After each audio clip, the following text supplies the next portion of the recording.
Support comes from the Missouri Forest Products Association, providing more than 41,000 jobs in the production of wood pallets, railroad ties, white oak barrels, hardwood floors, and more. Details at choosewood.com. Welcome to St. Louis on the Air. I'm Don Marsh. Today we discuss an issue that is so much a part of our lives anymore. That's the lack of political civility and political polarization. That's something that many Americans question, and that includes our guest, Harvard University political philosopher and best-selling author Michael Sandel. Is there a way out of this political morass? Well, we'll ask him. Professor Michael Sandel joins us by phone. Professor, great to talk to you. Good to be with you, Don. Let's begin at the beginning here. Why are politics today so bitter and so hyper-partisan? A few reasons, I think. One of them is gerrymandering, which packs voters of like mind into districts where it's very hard to defeat incumbents. Another is the role of money in politics, which also makes it very difficult to defeat incumbents or have competitive elections where politicians have to appeal across the political spectrum. And there's also the role of the media and 24-hour cable television and social media, which reinforce the opinions and convictions that we have and don't do a very good job of exposing us to views different from our own. Well, isn't that our fault because we tend to go where we're comfortable and don't change the channel to go from MSNBC to Fox because we're more comfortable with the liberal point of view?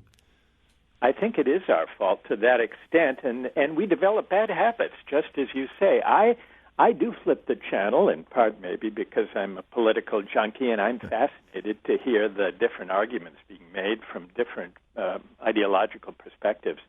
I think we have to work at that, but I also would not let the media off the hook. I think that the media needs to do a much better job of giving us less in the way of shouting matches and more forums for reasoned public discourse among people who disagree. They're not very good. They gravitate toward the sensational. So I think there's a lot of responsibility there. Well, you got to sell beer, right? Well, that's it. That's true. But, I have a hunch that people actually would tune in to reasoned but lively, passionate debates about big questions. I don't mean about the latest scandal or sensation. I think people would be interested in that. Everywhere I go, I find a hunger for a more elevated kind of public discourse, and I think some of the media companies should give it a try and see whether people tune in. I think it could be made riveting. Going back to some of the other things you mentioned, I just wonder if it's realistic to think in terms of gerrymandering going away and that money playing less of a role in politics. In gerrymandering in particular, it's the politicians who would have to change things pretty much, and they're not likely to do that if they're comfortable with where they are.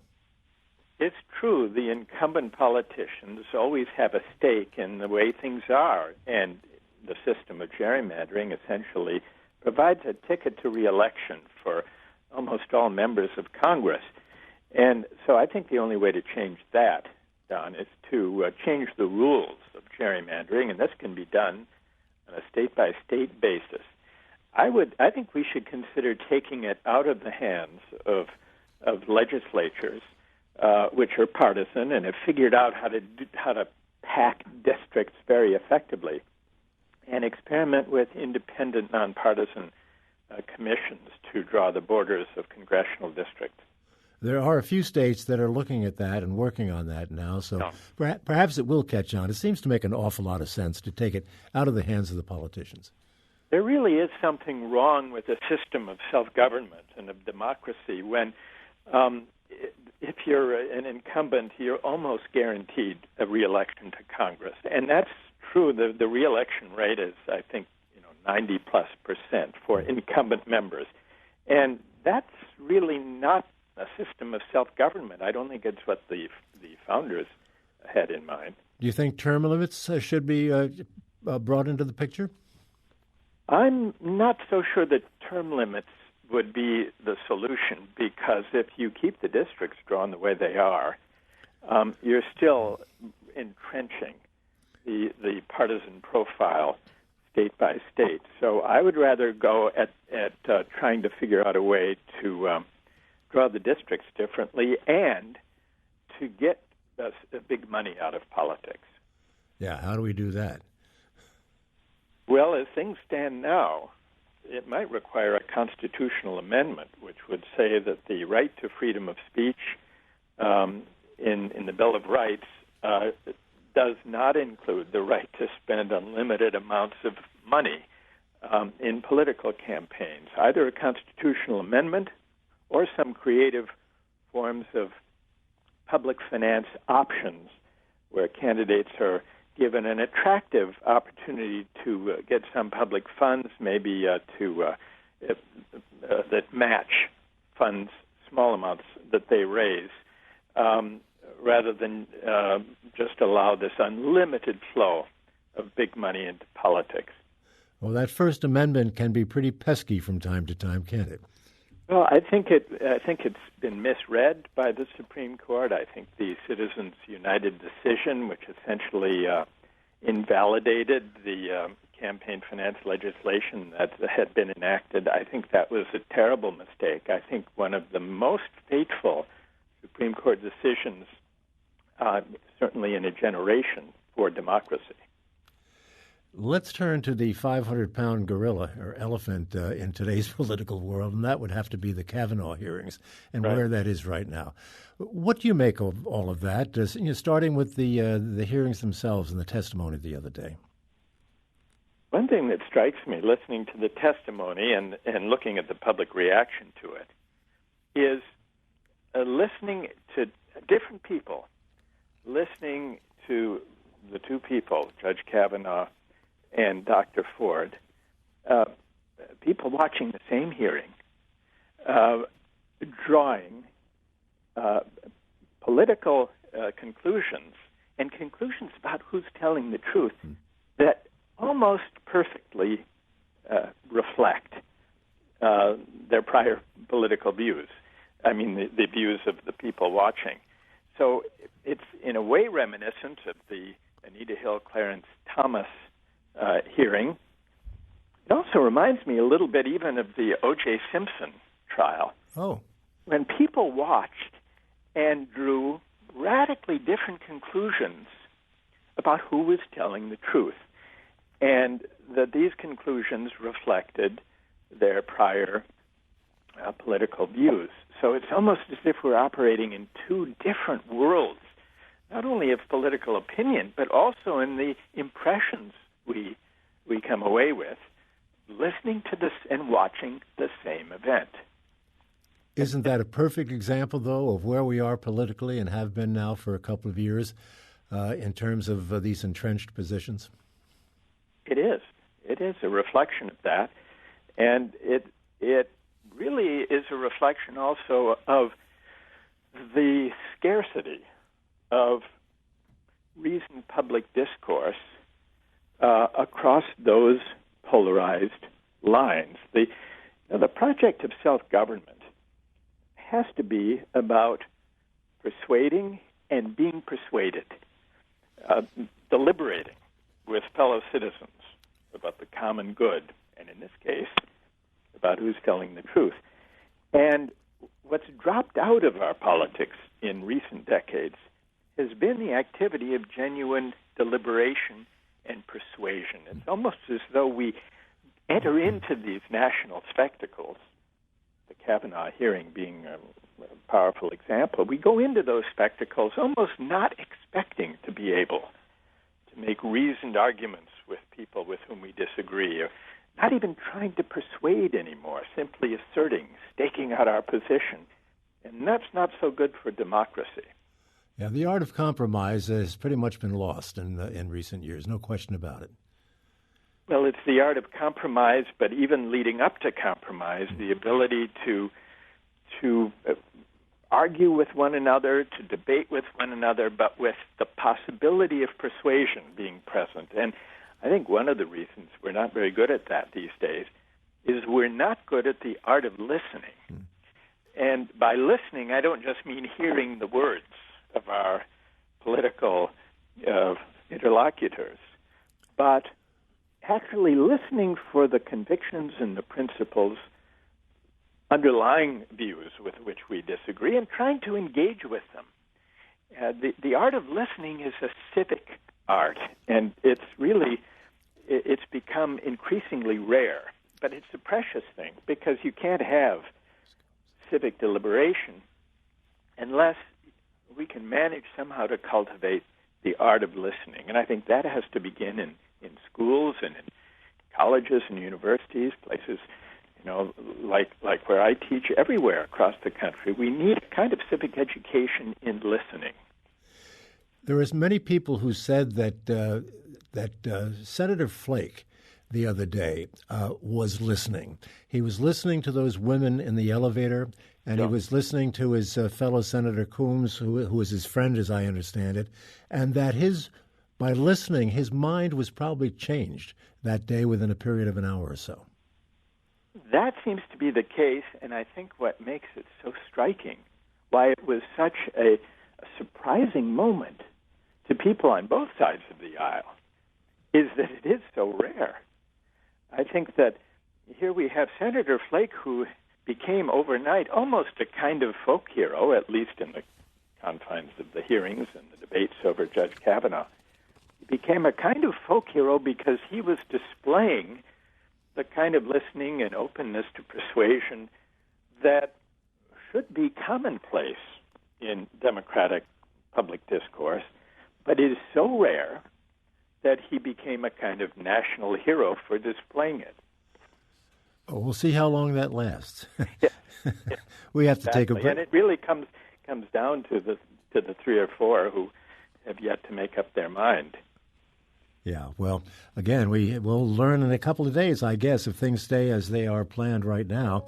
I'm talking with Professor Michael Sandel, Harvard University political philosopher and best-selling author.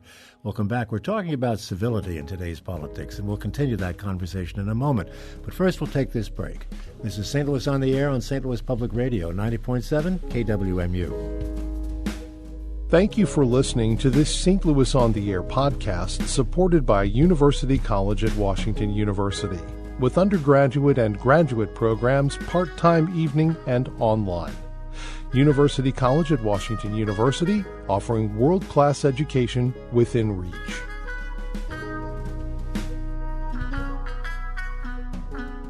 Now back to our conversation on civility in politics today with Professor Michael Sandel of Harvard. Professor, just sticking with the Kavanaugh hearing a little bit, because we are talking about civility in politics today, I was curious as to your impression of, number one, Brett Kavanaugh's rebuttal to the Dr. Ford testimony from earlier in the day, and also Lindsey Graham's response to all of that.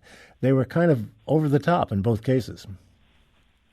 They were, and the Lindsey Graham intervention reflected his and some of the Republicans' impatience with the prosecutor, the sex crimes expert prosecutor they had brought in. They kind of swept her aside, and he let forth, Lindsey Graham did, and he kind of gave what became a rallying cry for the strong Trump supporters who were saying right on, who said, this is what we've been waiting for, this outrage. And at the same time, he confirmed all of the suspicions and worries of those on the other side. As for Judge Kavanaugh's performance, I thought it was striking how he tried to deflect or evade questions about whether he was often drunk in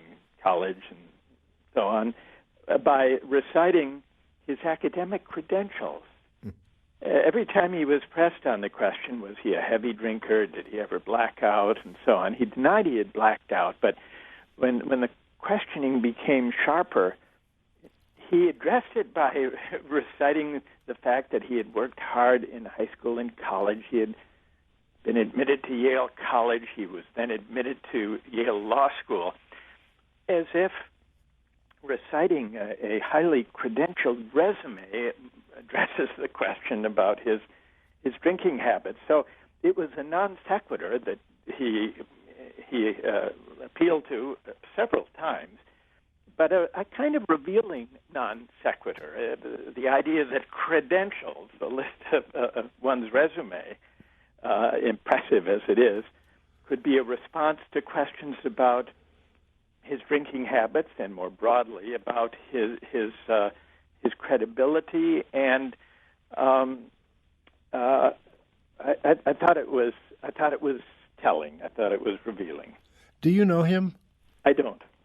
I understand. I saw this morning, I believe, that he is not going to be teaching at Harvard in the immediate future, that students up there basically have said they don't want to take a course from him. Have you heard that?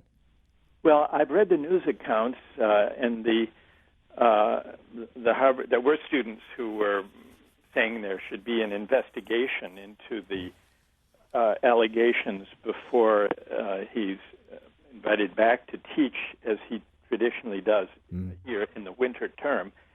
But in the meantime, he issued a statement and wrote to law school saying that he had determined that he was no longer able to come to teach that class this winter term. So he apparently himself withdrew, though perhaps in full knowledge of the protests that were gathering at the school. Okay, well, thanks for clarifying that for me. One other question concerning that, then we can move on to other things, and that is many of the pundits, and you mentioned cable TV a little while ago, many of the pundits have concluded that as a result of his performance the other day, he displayed a temperament that doesn't fit the Supreme Court or the bench in general. Well, I think that's now become a serious question. You know, when the allegation first came out about the incident that Dr. Ford testified about in high school, there could have been, and maybe one would even expect there to have been, a debate about to what extent does bad behavior at age 17 in high school, to what extent is it disqualifying for a Supreme Court position. But that debate really never happened because he doubled down. He insisted it was simply false. And so the only remaining debate was who's telling the truth, not only about that incident, but is Judge Kavanaugh being fully truthful about the extent of his drinking habits, not only in high school, but through college, and that's really come into question in the last few days and since the most recent hearing.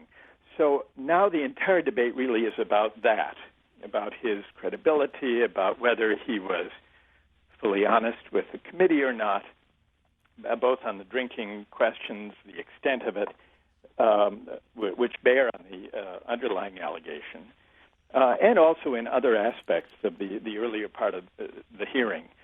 So now the debate, I think, really is the senators have to decide about his honesty and credibility as much as they have to decide who's telling the truth about that incident back in high school days. Do you want to go out on a limb? Will he be confirmed? Gee, my hunch is that he will be, but that's it's an uncertain hunch. But if I had to bet, I would bet that he will be confirmed. Yeah, basically the numbers are there. So anyway, we'll see. I don't mean to put you on the spot like that, but that's the question everybody's asking these days. Of course, yeah. I'd like to move on to something else now, something that I've been noticing more and more, and I'll bet you have too, as we talk more about the civility in our political world, and that is the use of the word lie. Yeah. Never heard it before used the way it's been used in politics until the last several months. I bet you haven't either. What do you make of the persistent use of that particular word when people are accused of not telling the truth? Well, not telling the truth and telling a lie are actually different. They overlap. A person might not tell the truth deliberately, knowing that it's a falsehood. That's a lie. Whereas other times when people may not tell the truth or the full truth, they may not necessarily be trying deliberately to mislead. So the language of lying, and this really came up well before the Kavanaugh hearings, sure, with newspapers and media outlets trying to decide how to write about President Trump. And the fact checkers at the Washington Post and various other places have been counting what they take to be the lies or statements that are untrue, and they've come up, I don't know, with some 3,000 or 4,000. It's 5,000 now, according to a report I heard yesterday. Okay, so you're ahead of me on that. So they've been counting. Now, of course, whether a statement is actually a lie or whether it's simply an untrue statement, that there's room for parsing that. But the role of truth in politics has really come front and center since the Trump campaign, even before he was elected. Politicians have always had a difficult relation to truth. That's in the nature of politics. But the scale of the untruths and the lies since the 2016 campaign has been, I think, like something we haven't seen, at least not in my lifetime, in politics. And the question of truth in politics goes beyond those fact-checking statistics, because really the most important truths in politics go beyond statements or misstatements of fact. They go to questions of character and credibility and trust. These are these are important civic virtues. Inspiring trust, being credible as a political leader or as someone engaged in sometimes fierce political debate. And so I think this is really the deeper toll that our recent politics, that the lying in politics has taken in recent years, quite apart from the kind of mountain, the cascade of untrue statements emanating from President Trump, is the erosion of trust. And this really goes to the heart of civic virtue and of democratic life.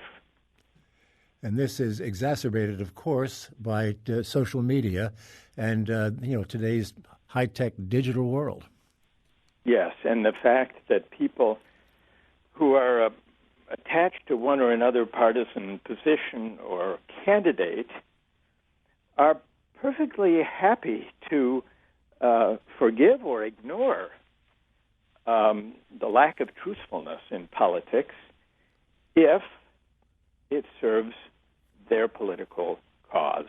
And I think this is a deeper crisis of truth in politics than even the statistically measured mountain of untrue statements, because it really does go to the heart of trust in public life. So where do we go from here? How do we make the turn the corner, if you will? I think we have to change the terms of public discourse, and ideally that should be done at the level of national politics. But while we're waiting for that, and we may be waiting a very long time if we wait for the politicians to elevate the terms of public discourse, we have to look, I think, to civil society, citizens in their communities, to find forums for more meaningful kind of public discourse than the kind to which we've become accustomed. And then to insist that politicians respond in kind, in that spirit. So if you look at what passes for public discourse these days, it's either narrow managerial technocratic talk, which inspires no one, or, where passion does enter, shouting matches, ideological food fights on the floors of Congress and on cable television and on talk radio. I think, well, what we lack is reasoned public argument about big questions of values, questions about justice, about equality and inequality, about what we owe one another as citizens. These are the big questions that people care about, but they really don't figure very directly in our public discourse. So the real project, I think, is to find a way to a better kind of public discourse, one that addresses values rather than avoids them, and that moves us away from the fare of scandal and sensation that so dominates public discourse and coverage of politics these days. I would think that would have to begin on a one-on-one level, perhaps within one's own family or one's own circle of friends. Obviously, there are differences among those units as well. So how do we start on the personal level, the smaller level, if you will, to make these kinds of changes? Interesting, Don, that you mentioned families, because today families are riven and divided by their political views, and so that is one place to start. I think we should also start in schools. We should revive a more meaningful kind of civic education in schools and in colleges and universities, and give young people experience and training in debate. I don't mean forensic debate aimed at winning, but in the kind of debate where people learn how to persuade and to listen and to be persuaded on big questions that matter. So I think civic education, we have a lot of work to do there. And then I would not let the media off the hook. I think that we need to develop forums in the media that provide examples of what this might look like, where people with differing views. Here's one example, Don. Remember after that horrific Florida shooting in the high school? Yeah.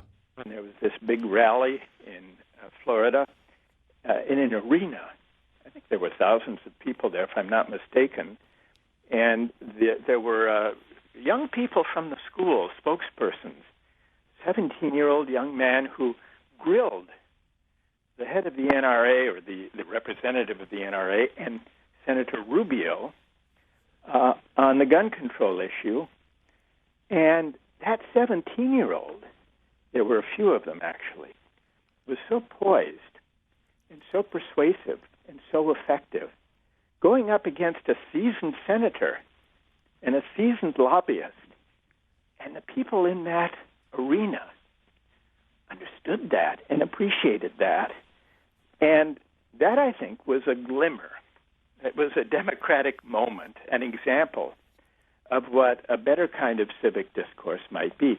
And here the example was being given by a 17-year-old young person. So that's why I think civic education is a big part of this, and why I put a lot of my hope in the younger generation if we provide them the tools.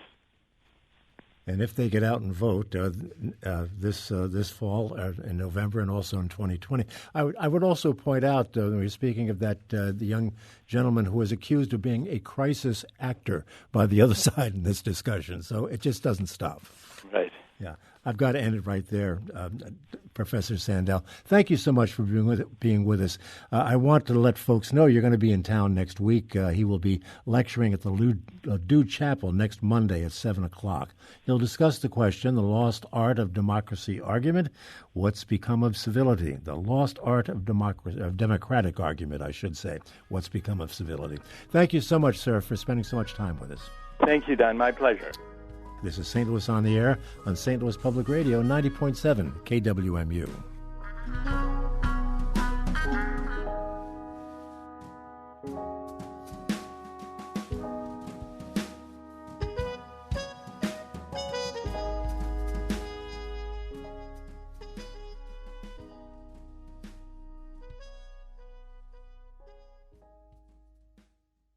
Support comes from the Missouri Forest Products Association, providing more than 41,000 jobs in the production of wood pallets, railroad ties, white oak barrels, hardwood floors, and more. Details at choosewood.com.